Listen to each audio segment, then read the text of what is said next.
The Tory party leadership election highlights some of the fundamental weaknesses in British democracy.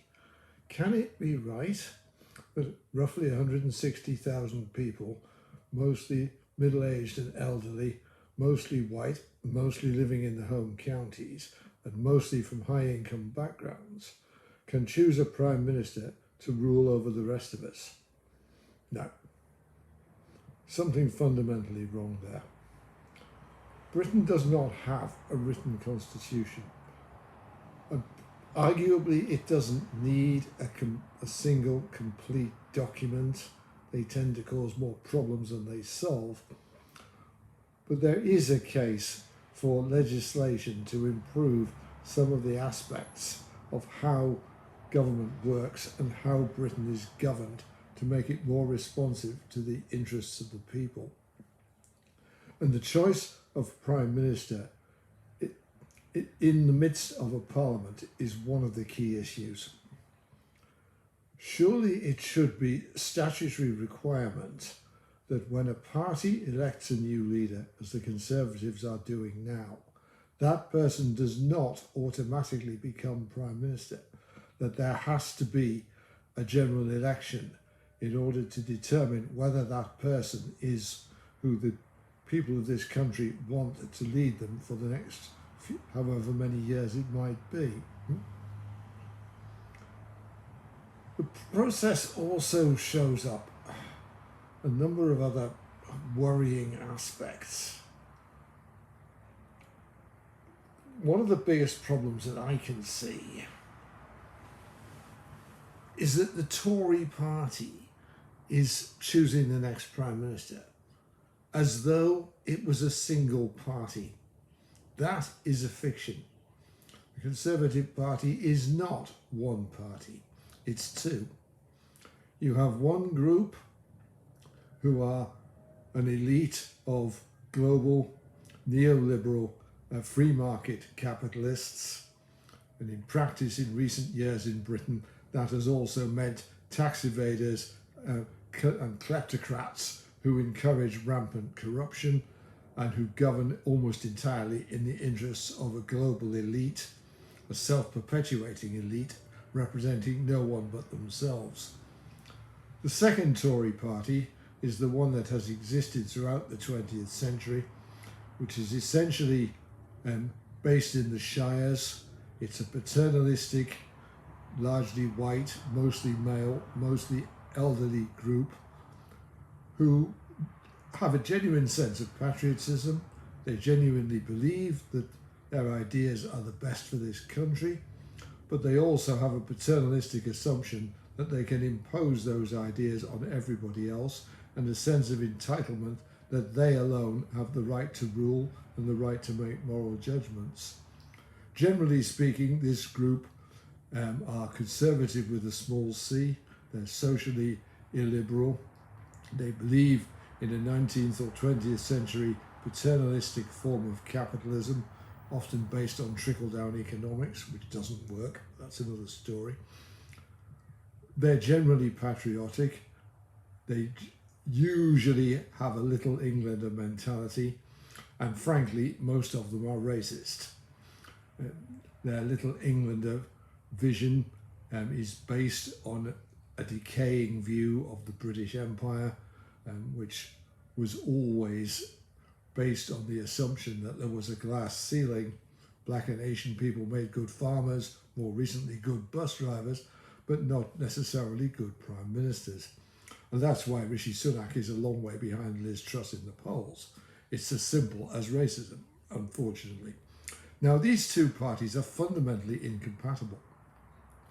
But the 160,000 members of the Conservative Party decide the future direction of that party, whether someone representing one of these wings will lead the party for the foreseeable future. That can't be right. And the Labour Party has the same problem, to be honest. The Labour Party is not a single party either. It is at least two parties. It has nowadays what for want of a better term I'd call the woke wing of socially liberal, mostly young, mostly highly educated people, predominantly living in London, and its traditional working class core in the Midlands and the North, who have very different values. Most of them voted for Brexit. Many are frankly racist, unfortunately, but sad but true. And again, these two parties are fundamentally incompatible.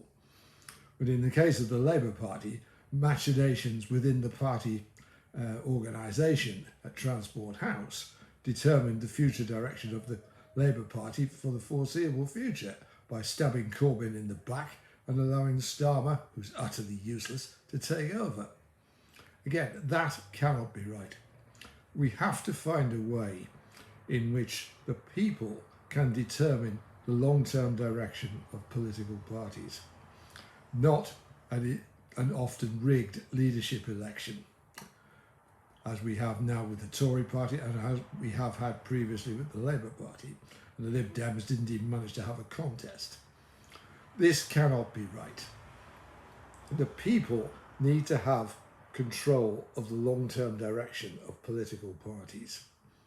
And there is a simple way of doing it. Let's move on from proportional representation.